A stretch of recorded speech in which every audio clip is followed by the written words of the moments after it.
Lecturas Asombrosas es presentado por Lectores en Tránsito. Aquí no nos importa el género, época o autor de un texto, siempre y cuando se convierta en una lectura asombrosa. Desde este momento, te dejamos con Ángeles Barrera y asombrosos invitados por Radio USEC. Bienvenidas, bienvenidos, estamos en una nueva emisión de Lecturas Asombrosas. Es jueves 6 de abril, estamos en nuestro programa número 8 de nuestra temporada número 24, iniciando el mes de abril que se viene con muchas actividades referente a la celebración del libro, que si bien todos sabemos es el día 23 de abril. Todo el mes se extiende para actividades en diversas partes de Chile y del mundo. Estamos aquí a través de Radio Universidad SEC. Los invito a seguirlos, a suscribirse al canal y poder comentar esta y otra entrevista. Voy a dar la bienvenida a nuestra escritora chilena invitada hoy, a Cristina Larraín Heiremans, que ha tenido la amabilidad de estar con nosotros hoy. Bienvenida, Cristina, ¿cómo estás? Bien, gracias. Muchas gracias por invitarme y por tener el placer de una conversación contigo. Muchas gracias. Vamos a conversar sobre tu nuevo libro y estoy muy contenta de compartirle esto a nuestros seguidores aquí en Lecturas Asombrosas a través de Radio Universidad SEC. Vamos a hablar del nuevo libro de Cristina, que es Bitácora del Desamparo,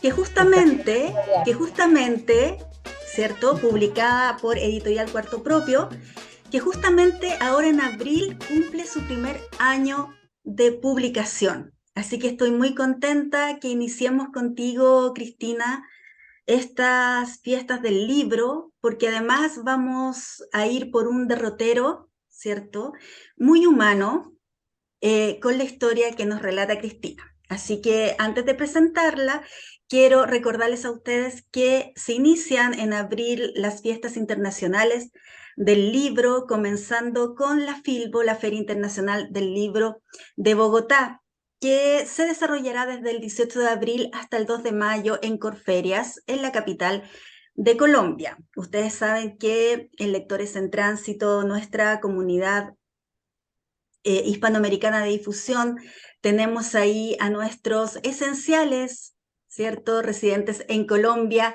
así que no puedo dejar pasar esta oportunidad de invitarlos a esta actividad que se va a realizar el sábado 22 de abril, que es Poesía Indígena en Bogotá, y quien modera en nuestra querida esencial, la poeta Mónica Lucía Suárez Beltrán. Ustedes la conocen, poeta y gestora, lidera uno de los distritos culturales ahí en Bogotá. En esta poesía indígena, ella va a conversar con los poetas Nicole Torres Sierra de la comunidad Miusca de la localidad de Suba, y también con el poeta Alexis Forero, que es de la comunidad Misak Nasa, que está ubicado ahí en Santa Fe. Así que por favor no se pueden perder este diálogo poético con escritores y gestores pertenecientes a algunas comunidades indígenas del distrito. Esto va a ser en la Sala Pabellón Alcaldía Mayor de Bogotá, en Corferias, el sábado 22 de abril. Así que un gran abrazo a Mónica Lucía, que siempre está impulsando la visibilidad de estos poetas indígenas de su país para todo el mundo. Y recuerden que este año Corferias cumple 35 años y el país invitado es México, así que también vamos a estar contándoles en Lecturas Asombrosas algunos de los invitados estelares a esta gran fiesta del libro, la FILBO, la Feria Internacional del Libro de Bogotá. Así que muchas gracias, Cristina. Ahí están todos invitados. Agenda en el 22 de abril. Hay muchas actividades interesantes que vienen en la FILBO. Y voy a presentarles a Cristina. Ella es chilena, estudió literatura y pedagogía en castellano en la Pontificia Universidad Católica de Chile. Es su pasión la literatura, pero los caminos la llevaron a la educación de adultos, facilitando procesos grupales y editando libros y diversos materiales sobre diferentes temas relacionados con la educación. Desde hace 10 años se formó en antroposofía para trabajar con grupos en temas de desarrollo humano. Y desde esa mirada es que realiza talleres biográficos literarios, de los cuales también vamos a hablar un poco aquí en Lecturas Asombrosas. El año 2014 edita Cartas a mi madre, publicada por la editorial RIL, donde recopila las cartas que el dramaturgo Luis Alberto Heinemans le escribe a su madre en los periodos que pasa fuera de Chile. Así que también es una invitación a tener en nuestra casa esta pequeña biblioteca de Cristina Larraín con ambos libros. Vamos a hablar entonces de Bitácora del Desamparo, que como ya les contaba, cumple este mes su primer año de publicación. Así que la primera pregunta, Cristina, que sale un poco, que nos va a abrir un poco esta conversación es, en este año, ¿cómo ha sido para ti la recepción de tus lectores referente a este viaje que hacemos contigo? Te acompañamos, ¿cierto?, en este libro testimonial. ¿Cómo ha sido la recepción con tus lectores en este primer año? Mira, es bien impactante, ¿ah? Porque yo creo que cada vez está siendo como más, como mejor la recepción, o yo sé más de la recepción de mis lectores. ¿M?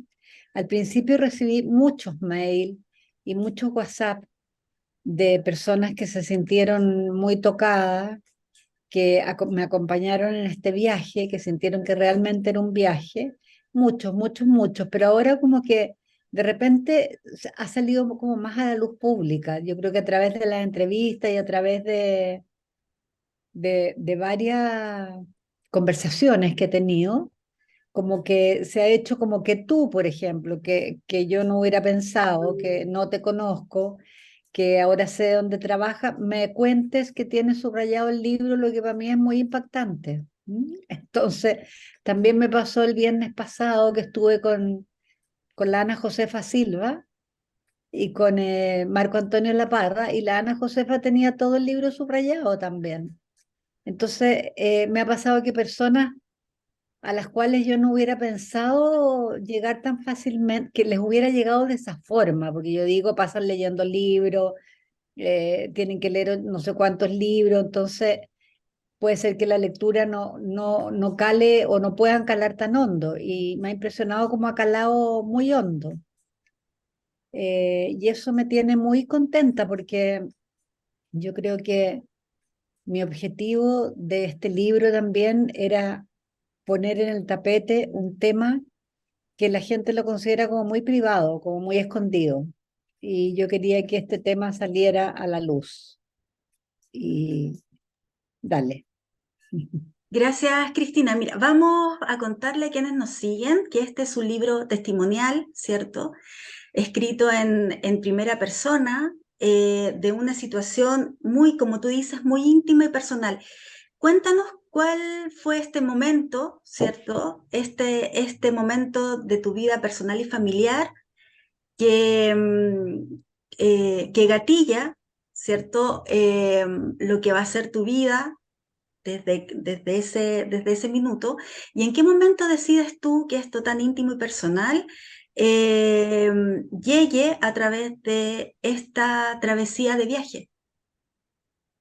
Sí, mira, eh, una pequeña corrección. El libro está en general desde un tú. Es un tú el que está contando, ¿no? Que Perfecto. en general.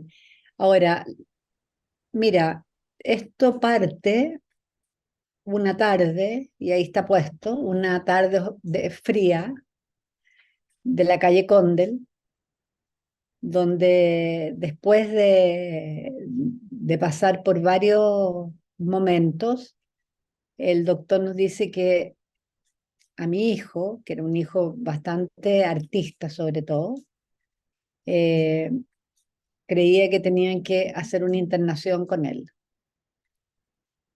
Y yo casi me morí. Y eso está en el primer capítulo. Y el primer capítulo está escrito como, no está escrito como los otros, ¿te fijas? Porque es como, no tengo idea por qué, no te lo podría explicar así como objetivamente, pero, y entonces esa noche caminando por esas calles oscuras.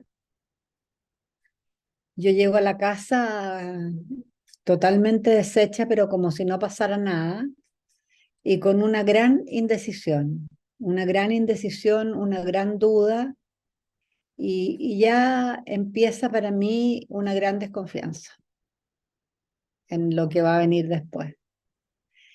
Y bueno, luego empieza el tema, se desata de un minuto a otro este tema en forma bastante violenta. Yo te diría que violenta de parte de nosotros, de parte de los doctores.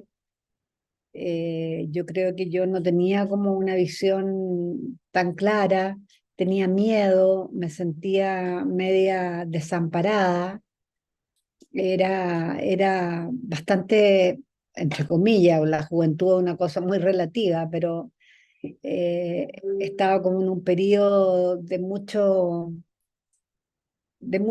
quehacer mío, mucho en el trabajo, en el amor, y era como una mujer separada, solucionada, que tenía pega, que tenía una relación, amores, no sé, como que había construido una familia como bastante libre y unida también. Y bueno, de repente me cae esto. ¿Y qué me decidió a escribirlo? Me decidieron dos cosas. Lo que yo te decía, uno es que en general a mí me pasa que no encuentro que la vida sea tan privada. O sea, yo encuentro que uno tiene como que, ahí Lanier no, guardando las proporciones me avala, porque dice que uno vive las cosas para contarlas. Entonces, cuando le dieron el premio Nobel, yo dije, oh, qué bueno, o sea, como parecía sintonía. Y lo otro que me pasó también fue que participé, me empecé a meter en grupos de padres, y vi que los padres estaban, pero tan mal, y tan mal en todo sentido, o sea, tan mal anímicamente y también económicamente, porque las personas habían tenido que dejar sus vidas muchas veces. Yo traté de no dejarla nunca, pero había personas que no tenían vida ya, más que estar ahí al lado del hijo para que no pasara nada. Entonces, esa cosa me produjo una profunda rebeldía. Esa me produjo una profunda rebeldía y también me produjo una profunda, y más todavía, eso me produjo una profunda empatía. Dije mal la palabra. Lo que me produjo una profunda rebeldía fueron algunos médicos psiquiatras, que encontré que eran y sale en el libro también, de no contemplar a la persona que está ahí al lado del que está teniendo un quiebre emocional, no hacerse ayudar de ellos. Finalmente, la que está ahí al lado es la que más sabe. Y Mm, ellos llegan, dictaminan, tiran diagnósticos, dictaminan con una frialdad y de repente dan remedios sin tener el cuidado de ver que cada organismo es distinto. Y también yo pongo ahí, no sé si en la primera, en la segunda o en alguna parte, cómo partió este cuento fue que le pusieron una inyección de depósito que tú no la puedes eliminar mm, al cabo de un mes, que le hizo pésimo. Y eso marcó su rechazo al tratamiento. En eso pasaron muchos años. Entonces, esa rebeldía y esa empatía, y también había una cosa mía que yo decía, ¿cómo cuento? ¿Cómo? Porque era muy difícil para mí contar, porque las personas me pedían como una cosa como un parte periodístico, un parte, no mm, sé, ¿y qué pasó? Y entonces, ¿qué hiciste? Y yo no estaba en condiciones de poder explicar las cosas de esa forma, mm, porque estaba demasiado tomada y demasiado cansada. Entonces, al final, muchas veces yo salía en las noches a dar vueltas en auto. Prefería dar vueltas en auto sola y ahí iba craneando un poco lo que yo quería decir, lo que yo quería, ahí se me iban manifestando como las emociones y los sentimientos. Entonces llegó un momento en que dije, ya, tengo que empezar a escribirlo, aunque no sea el definitivo. Y entonces empecé a tomar apunte, empecé a escribir, llegando hasta una parte que no avanzaba. O sea, después la retomaba y no avanzaba. Y bueno, ahí después te puedo contar por qué no avanzaba. Tal vez eso es, te responda a mi pregunta, tu pregunta, perdón. Sí, gracias, Cristina. Quiero contarte qué es lo que yo veo en esta bitácora del desamparo como lectora. Para mí hay tres temas centrales, ¿cierto? El primer tema es la relación con tu hijo, con el José, ¿cierto? Esta relación que va mutando de acuerdo a cómo él también cómo esta enfermedad se va desarrollando en él, como primer punto. El segundo tema es la itinerancia médica.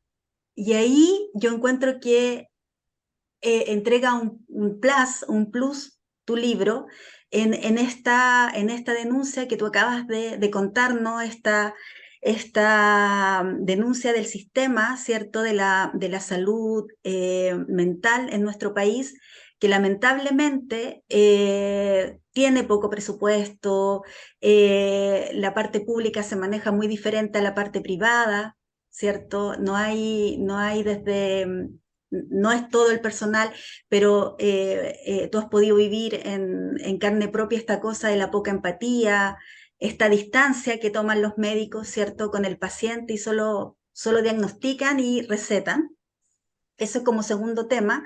Y el tercer tema que engloba todo esto y que hace a esta bitácora del perdón, a esta bitácora del desamparo tan única en su forma, en su estructura y en cómo le llega al lector, según mi punto de vista, es las reflexiones, son tus reflexiones, tus emociones, tu forma de enfrentarte contigo misma, ¿cierto? Tus cuestionamientos contigo y con el sistema y con la gente que te rodea. Eh, no solo como la mamá del José, sino también como mujer. Y en ese sentido, eh, como mujer, no como lectora, yo te doy las gracias por este libro. Yo creo que es un libro necesario porque además estamos recién vivenciando las consecuencias de esta pandemia que tuvimos, que todavía no acaba, ¿cierto? Y que produjo, por salvaguardar la vida, ¿cierto?, este encierro obligado a hecho de que este tipo de enfermedades mentales de todo tipo eh, estén atacando sobre todo a nuestros pequeños hijos, a los adolescentes y a los adultos mayores. Entonces creo que Bitácora del Desamparo se presenta como una luz, un foco, ¿cierto?, para quienes están pasando esa situación y para quienes rodeamos o para quienes estamos aún más distanciados de estas realidades. Así que quiero agradecerte por, por la valentía de escribir este libro testimonial. Y referente a estos tres temas, que tú me digas si estoy bien, si leí bien el libro, que nos cuentes cuál fue el diagnóstico, ¿cierto? Porque también el diagnóstico fue variando, y los hitos importantes, según tú como escritora, los hitos importantes que el lector va a descubrir en esta bitácora del desamparo. Mira, a ver, ¿por dónde parto? Yo creo que lo primero que le va a pasar al lector es que se va a tener que meter en un viaje que no se sabe para dónde va. No es un viaje ni muy fácil, ni muy certero, ni muy claro. O sea, para dónde vamos a ir, no sabemos. Esa es la primera cosa. Pero lo que yo invité al lector es a que vayamos juntos, porque este viaje yo lo hice sola, en bastante soledad. O sea, tuve momentos, por supuesto, ahí yo pongo, no sé, una psiquiatra que ahora me reencontré con ella y que fue muy bonito. Mi hermana también, que también la nombro, que ella me ordenaba cada cierto rato la cabeza. Pero en general es un viaje muy solitario, porque por lo que yo te decía que es muy difícil explicar la emoción que significa vivir esto. Es muy difícil. Y, y entonces eso, el lector va a tener que hacer este viaje y en algunos momentos va a tener que acompañarme, va a tener que meterse, sumergirse en lo que son mis sentimientos, como hay una parte, ponte tú, que a mí me gusta mucho, que si me permites no sé si te la puedo leer, es Por cortita. supuesto, por supuesto. Eh, Ant- Cristina, antes de que la sí. leas, cuéntanos cuál fue el diagnóstico de José, para que Ah, entiendan ya, nuestros mira, es que lectores. los diagnósticos fueron súper variables. O sea, al principio podía ser como una especie de cuadro que se parecía a una prepsicosis y con esta inyección mágica se le iba a pasar. Después no les cuadraba mucho, porque lo trataron por ahí, estaba muy dopado y estaba muy desenergetizado, entonces me dijeron, no, yo creo que es bipolar. Ya, vamos con la bipolaridad. No, parece que no es bipolar, parece que es unipolar. Ya, vamos con la unipolaridad. No, tal vez es borderline. Ya. No, hasta uno me dijo, no, a lo mejor es parafrenia. Después terminó como con un diagnóstico de un trastorno esquizoafectivo, que es como una mezcla de todo, porque también te quería decir que los diagnósticos no sirven mucho, porque cada persona es muy distinta. O sea, el José, que no es el José, él tenía una estructura desde siempre bastante artística y metafórica desde muy chico, porque él era artista, él era músico, un poco de danza, tuvo con los mimos también. Entonces su manera de aproximarse al mundo era una manera media metafórica. Y es muy distinto a un cabro que, no sé, que está estudiando cuarto de ingeniería y que le viene un quiebre. ¿Ah? Cada persona es un diagnóstico. Y eso a los médicos, y ahí te quiero decir que la medicina pública y la medicina privada no es tan distinta, porque los doctores que trabajan relacionados con los medicamentos, en general no están tan relacionados con la psicoterapia. Entonces, lo que hacen es como tratar de meterlos en un cuadro o de ver qué es lo que tienen y ahí medicamentar. Pero la otra patita queda bastante coja, queda coja para ellos y queda coja para los padres. O sea, yo hubiera rogado por, porque el doctor me explicara y me dijera y trabajáramos juntos. Al final tenía que trabajar conmigo. Y eso en algunos al principio era posible, pero después cuando se van poniendo más vivos no pueden, porque tienen muchos pacientes. Mm.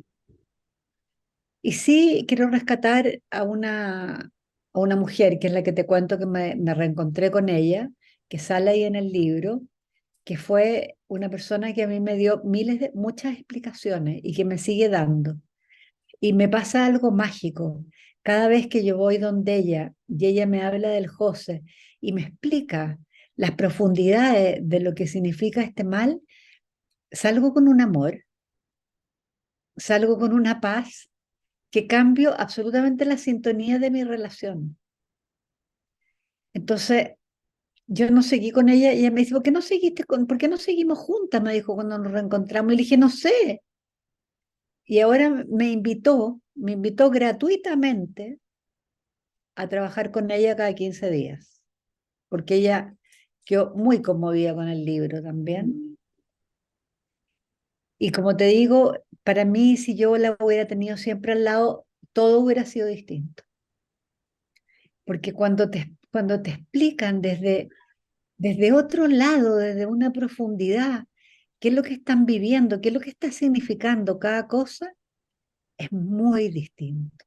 Donde no hay diagnósticos, donde hay personas. Están hablando de la persona querible y que tú lo quieres infinitamente, porque tú lo odias también. Yo a veces lo odiaba y lo sigo odiando, pero también lo quiero infinitamente. Mm.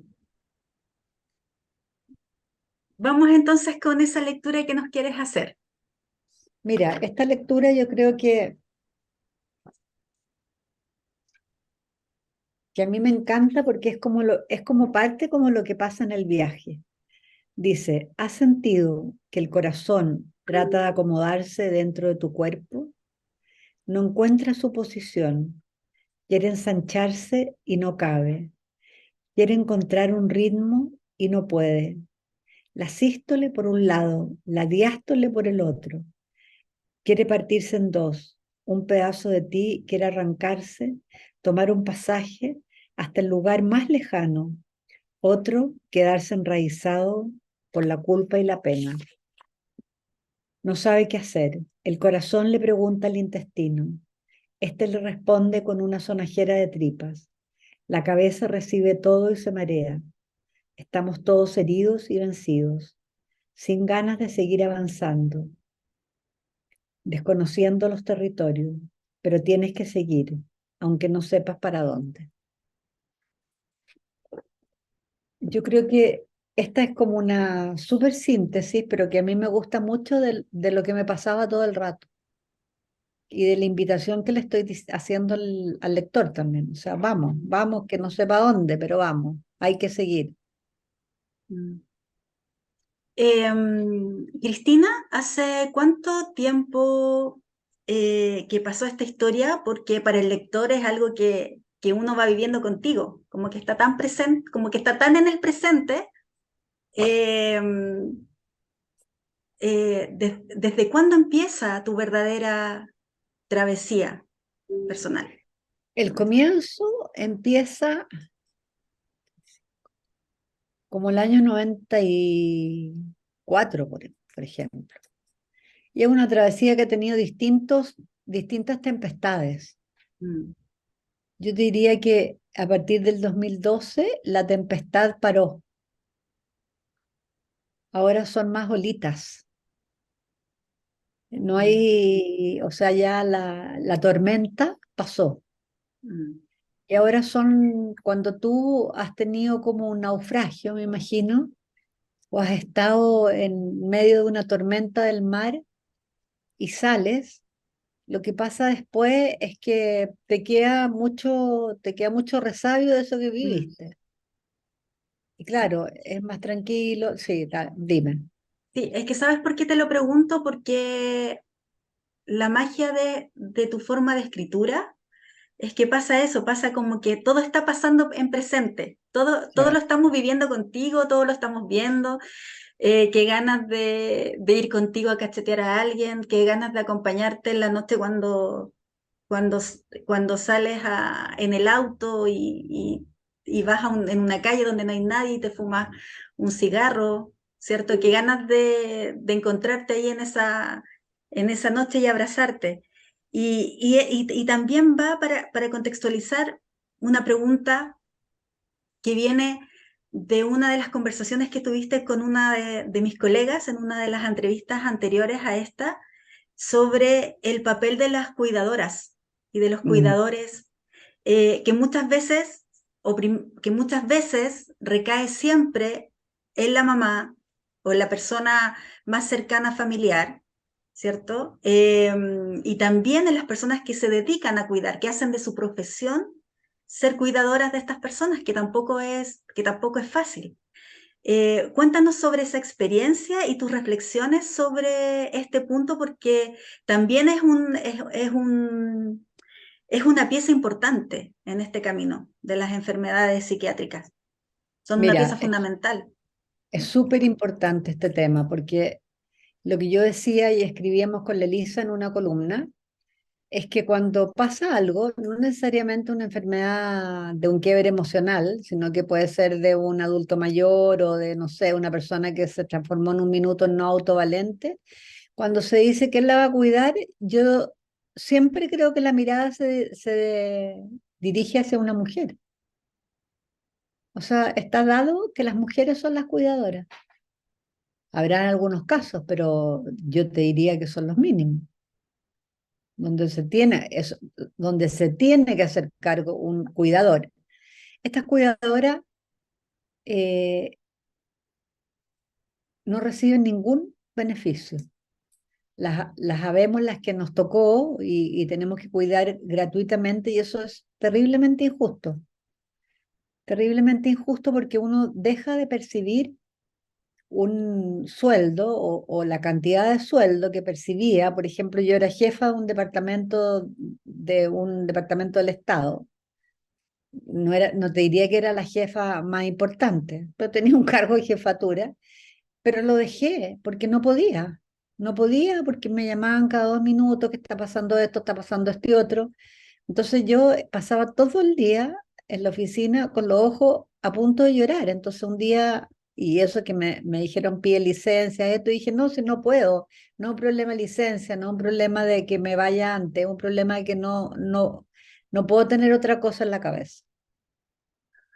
Entonces tuve que transar otras formas de trabajo mucho más externas, y eso significó que en el momento de jubilar, a diferencia de otras que habían estado sentadas 20 o 30 años, fui sin un peso.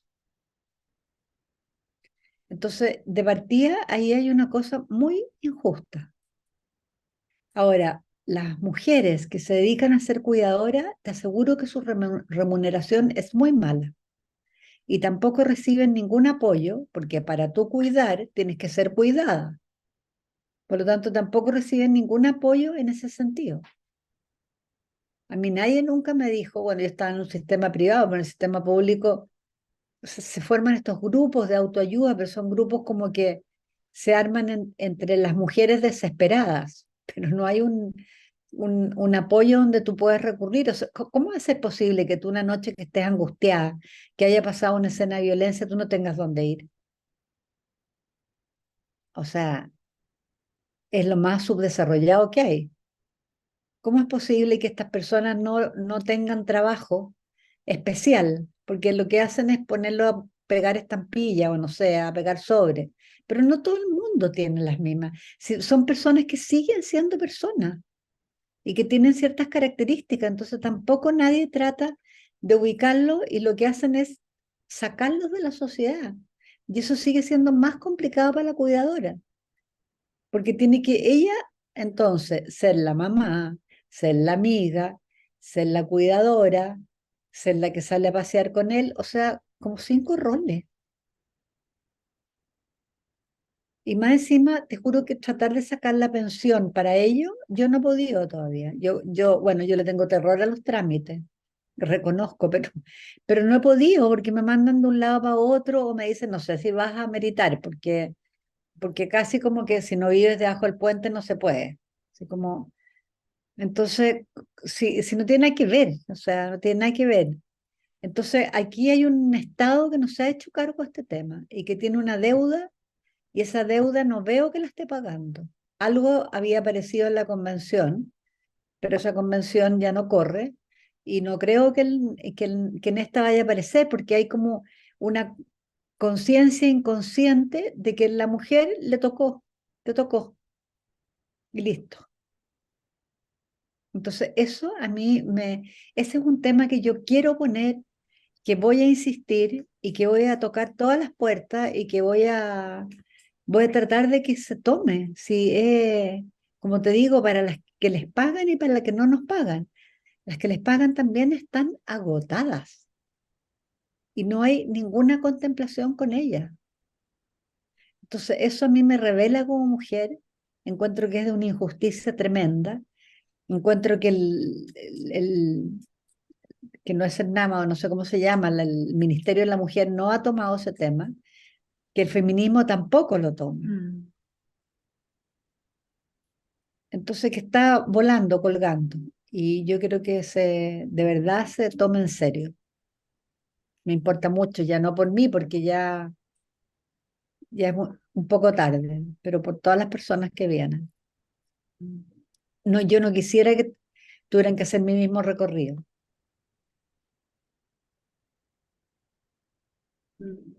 Me hace mucho sentido lo que dices y además empatizo con ese estado de soledad que uno va experimentando contigo mientras uno va avanzando en el relato. Eso de no tener a quien acudir, ¿cierto? O por último, un apapache, así de la energía que te pueden dar otras personas, del cuidado también mental, de ver cómo también está uno como cuidadora. Si uno no está bien, ¿cierto? Integralmente, ¿cómo va a ser capaz de cuidar y contener a otro? A otra persona, independiente si es tu familiar directo, ¿cierto? O una persona que no tenga una relación consanguínea con uno. Y me sumo a esta tarea titánica, porque es Mm, una tarea titánica, y la campana, ¿cierto? Tiene que ser oída, sobre todo en estos grupos eh, de mujeres, ¿cierto? Da lo mismo la rótula, da lo mismo. da lo mismo, pero hay algo pero es algo de lo que debemos Sí, hacernos cargo. Así que me sumo totalmente a tu cruzada, Cristina, en ese sentido. Quiero que nos puedas leer algún fragmento, porque mi próxima pregunta tiene que ver con la parte narrativa, de cómo está ya. escrito el libro. Entonces, para que así nuestros seguidores aquí en Lecturas Asombrosas vean esta capacidad tuya para narrar esta historia tan personal. Mira, yo tengo varias cosas anotadas que, a ver, ¿cuál crees tú que te gustaría que leyera? Hay una, ponte tú, cuando lo expropian, que es como cuando lo echan de la escuela de teatro, que es una cosa cuando lo van dejando afuera, No, que no lo voy a leer. ¿Mm? olvídalo que yo estudié ahí mismo. Estudiaste ahí mismo. ¿Estudiaste teatro también? No, periodismo, periodismo. Ya, Entonces fue así, imagínate el dolor. sí, sí, pues. Entonces saltémoslo, no lo leamos. Pero está en la página 46. Sí, sí, sí, lo marcaste. Aquí lo tengo marcadísimo, Bueno, marcadísimo, para que no se me la persona olvide. ya no existe la persona, pero Mm. después hay otro como de la soledad, que es de la página 73 a propósito de lo que estábamos hablando.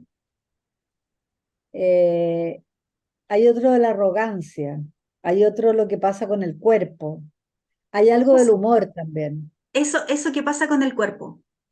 Ya, vamos. Mira,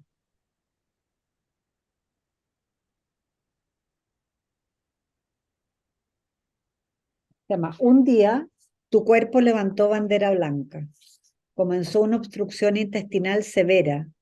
Tus tripas se enredaron, como las emociones, los pensamientos en tu cabeza.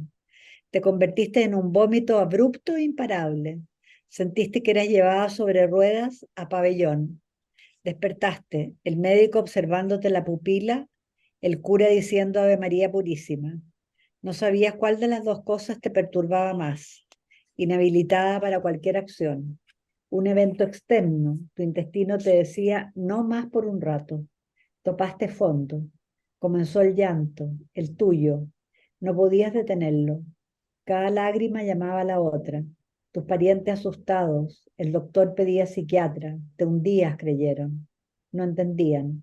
No era eso, no era lo otro, eras tú, simplemente. Era un escape, una válvula que necesitaba salir. Necesitabas llorar por el horror acumulado, por el último año, por los últimos meses. Tal vez por tu infancia necesitabas llorar, por tu hijo, por el José viviendo en un lugar descampado, desprotegido, expuesto al viento y a sí mismo, una isla desierta. Llanto porque no podías cargarlo, no tenías fuerzas para traerlo de vuelta. Te sentías cómplice y traidora. Eso te destrozaba. ¿Qué podías hacer? Llorar y llorar en esa clínica 5 estrellas. Llorar a salvo. Llorar y quedarte dormida llorando. Llorar todo el llanto.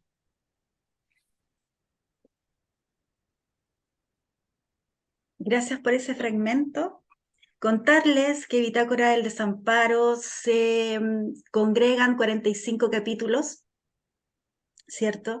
Y lo que yo destaco de tu forma narrativa, Cristina, de relatarnos esta historia, es la cadencia, el ritmo con el que está contado esta historia, que al oírlo en tu voz, se arma todo bueno, como ya tuve oportunidad de leerlo, ¿cierto?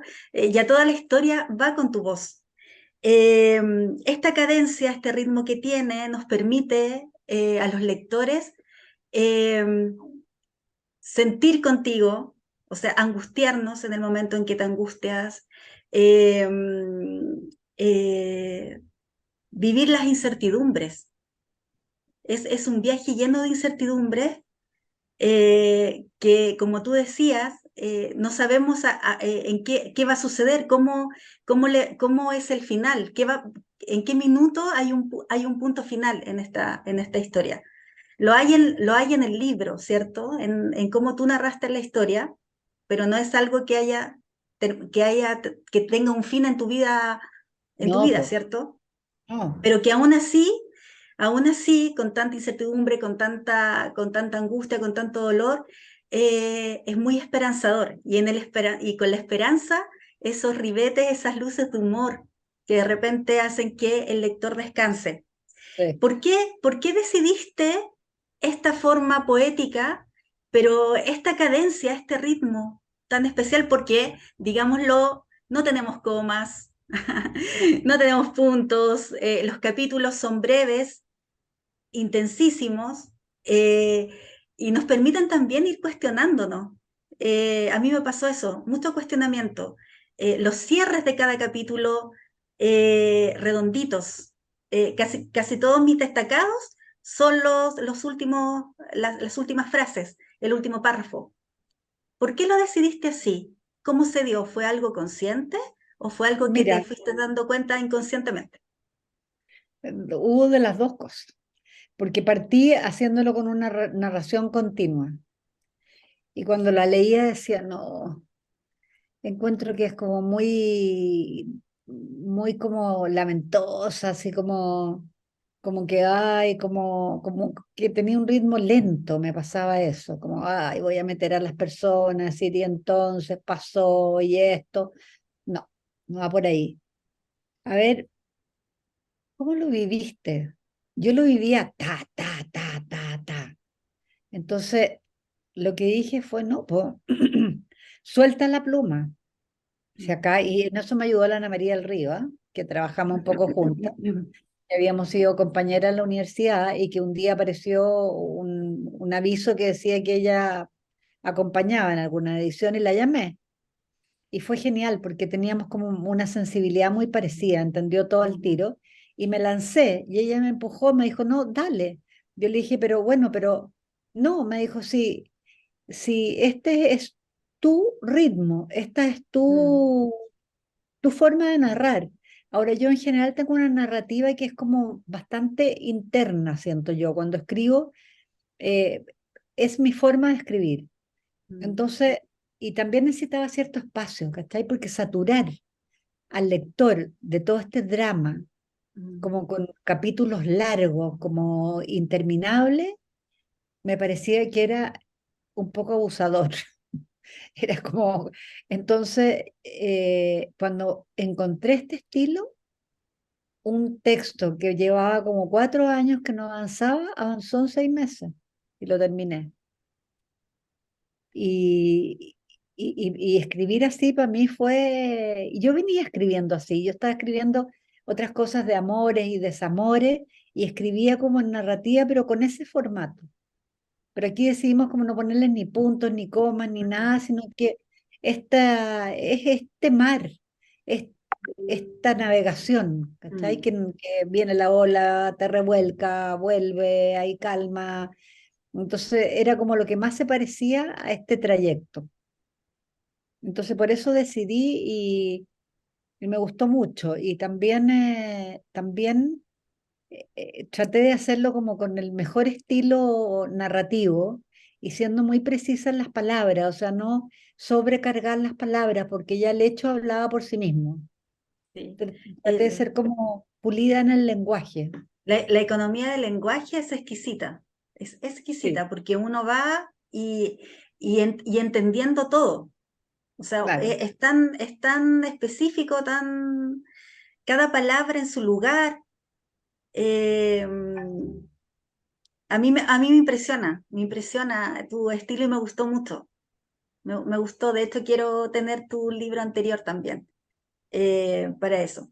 Tres, tres o dos, tres o dos aprendizajes, Cristina, eh, una vez terminado este proceso de escritura. Ay, el primero fue que es maravilloso escribir.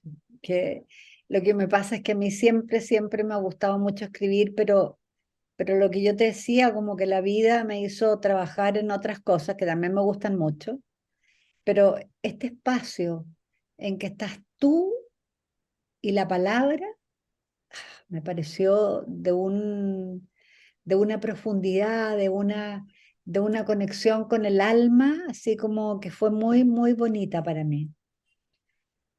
Y el segundo aprendizaje es como que uno no tiene que tener miedo de comunicar cosas que son como tan complejas, porque, porque no importa tanto, no, no es lo que yo te decía al principio, no todo es tan privado. Mm, A toda la gente le pasan estas cosas, de una u otra forma. Hay mucha gente que se ha sentido representada. La otra vez una persona me contaba que peleó con su pololo a raíz del libro. Yo le decía, ¿por qué? No me decía, porque mira, tenía como un estanque donde lo tenía cargado de pura mala onda. Entonces ya yo tenía la suficiente mala onda para que me lo cargaran más y dije, no, fuera de mi vida. Entonces tú llegas como a tan distintas experiencias y eso es muy bonito, porque lo tuyo, lo que tú vives individualmente es muy público también. Ese fue otro aprendizaje mm, que para mí fue muy lindo. sí. Sabes que tus palabras me recuerdan, tuve la posibilidad de conversar con el periodista y escritor colombiano Fernando Araujo, y él decía algo que lo encontré tan válido, que él decía que todos, aunque no nos consideráramos escritores ni nada, todos deberíamos escribir nuestra historia, porque si no la Totalmente. escribes tú, quién la escribe? ¿Cómo, cómo pasas tú por la vida sin dejar tus sentimientos, tus emociones, aunque no se vaya a publicar, aunque nadie lo lea o que después de 100 años descubran ese escrito, ¿cierto? Y me hace mucho sentido con lo que tú dices, que todos deberíamos escribir nuestra historia o Por parte eso que yo, de la por historia. eso que yo me metí a trabajar en la parte biográfica literaria, porque en la antroposofía tú trabajas mucho con la biografía desde cada 7 años. Mm, Y es súper bonito el recorrido, porque además hay toda una cosa en que tú te espejas.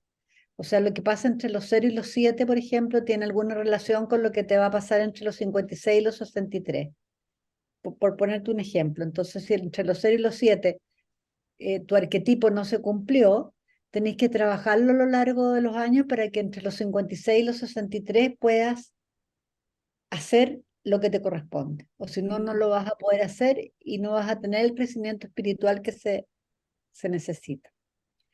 Entonces, yo me he encontrado con que las personas le han pasado cosas increíbles en este recorrido biográfico y algunas han querido tratar de publicarlo o seguir, pero otras para ellas ha sido una conexión con ellas mismas que nunca habían tenido y que eso ha despertado un cambio de relaciones también con los papás, con la hermana, con la hija.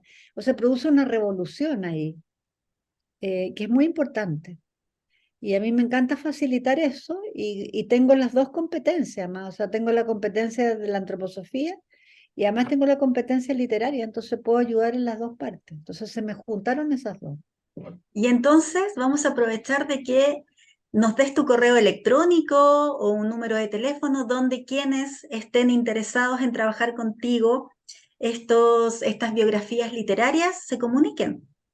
Claro, y decirte que yo trabajo con grupitos chicos. porque es la forma de poder entrar más en profundidad.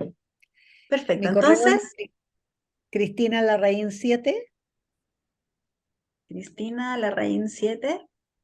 arroba gmail.com. Pues bien, entonces ahí está la invitación.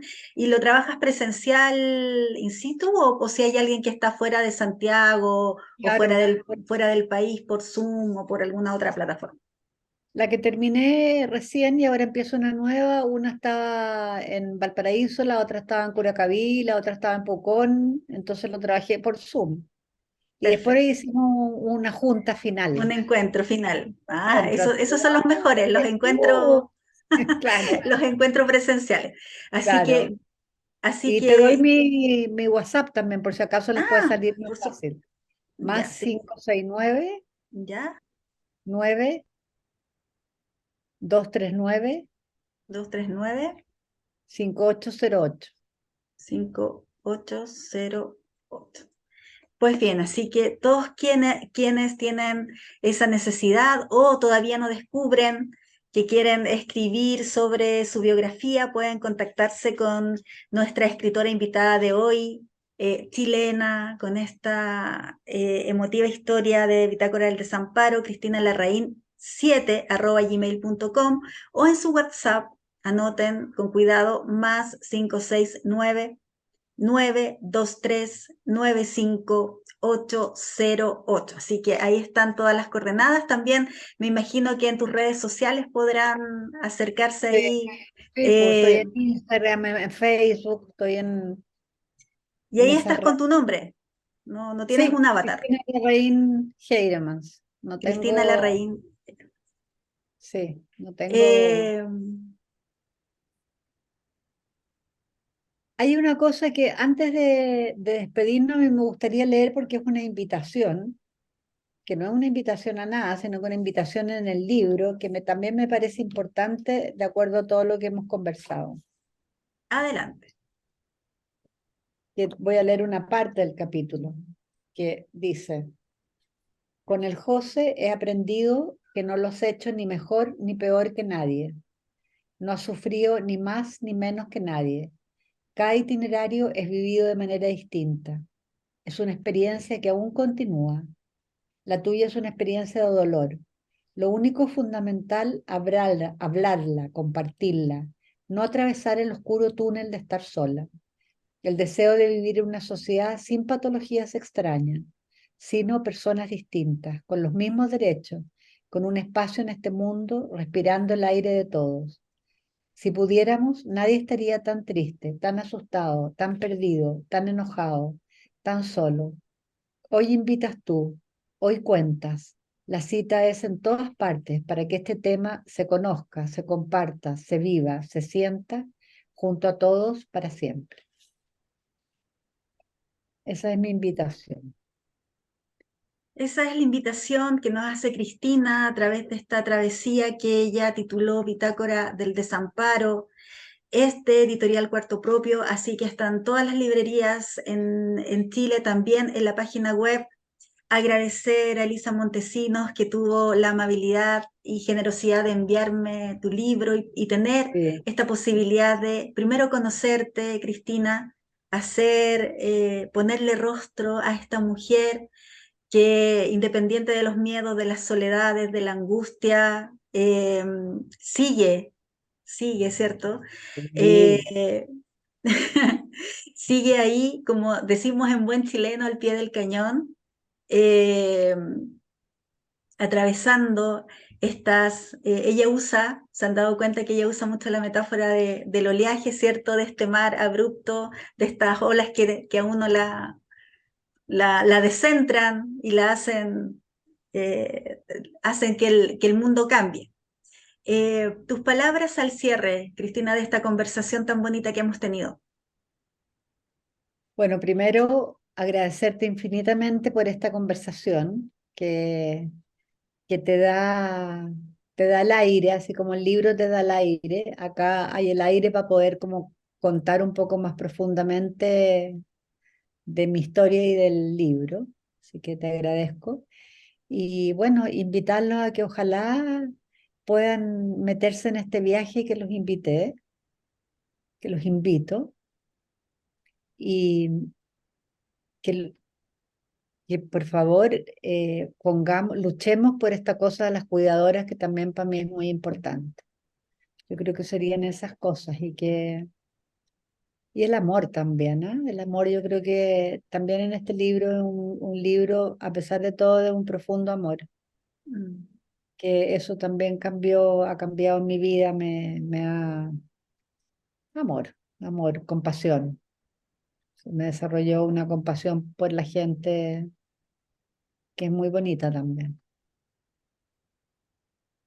Con esto no soy santa, yo soy mojona, frívola, me encantan las cremas, no es que me transformé en la monja Cristina, no, me encanta la ropa, o sea, seguí viviendo, seguí gozando, seguí estando viva. Ese es el otro Mm. llamado, o sea, que nada nos puede matar. Tu vida tiene que ser vivida, porque eso es lo que vas a dar cuenta después. Mm. Así es, te agradezco tanto tus palabras al cierre, Cristina. Estoy muy contenta de haber tenido esta conversación contigo, muy esperanzada que lleguen muchos lectores y que más personas, porque no tenemos que ser solo las mujeres, ¿cierto? No, pues, Empaticemos con esta bandera. Que estás tomando tú, en este caso, de velar por el cuidado de quienes cuidan, ¿cierto? A enfermos no solo con problemas psiquiátricos, sino que a todo tipo de personas que necesitan ser cuidadas. Así que me sumo, Cristina, contigo, lo que necesites de difusión, de trabajo, de tirar líneas, de agruparnos, de mover a más gente. En este sentido, cuenta conmigo. Soy mamá de 3 niños varones, así que tu libro me tocó más allá de la fibra periodística o de difusión que se hace en este programa, y contextualizándolo a lo que estamos viviendo, ¿cierto? En que las enfermedades de salud mental se están aumentando. Es siguiendo con la metáfora marina, es un faro, es un palo de barco en el que uno puede arrimarse a esta lectura tan vívida eh, y tan personal que tú sacas a la luz en esta bitácora del desamparo. Así que un abrazo virtual por ahora, que espero tener la oportunidad de dártelo. También un abrazo al José, que ya sé que no es el José, pero que es el que anima, que ha hecho posible todo esto y que yo creo que va a seguir tocando corazones, abriendo mentes, impulsando también que lectores de todas partes abramos, así como lo brilló mi corazón y mi mente, a este tema de la salud mental. Así que muchas gracias, un gran abrazo. Ustedes están invitados también a comentar sobre esta entrevista, conectarse con Cristina en sus redes sociales. Nos dejó sus datos aquí abajito en el programa, a través, como siempre, de Radio Universidad SEC. Así que quienes aún no me conocen, soy Ángeles Barrera Jofré, su anfitriona aquí en Lecturas Asombrosas, y los espero el próximo jueves con más de estas lecturas y conversaciones que tenemos cada jueves con nuestros invitados. Cristina, muchas gracias y espero verte pronto. sí, muchas gracias a ti por la conversación. Y también Gracias. espero verte pronto. Gracias. Si fuiste capaz de sumergirte en lo más profundo de esta ojeada literaria, ya eres parte de nuestra comunidad. Sintonízanos la próxima semana para otra lectura asombrosa, con la conducción de Ángeles Barrera, solo por Radio USEC.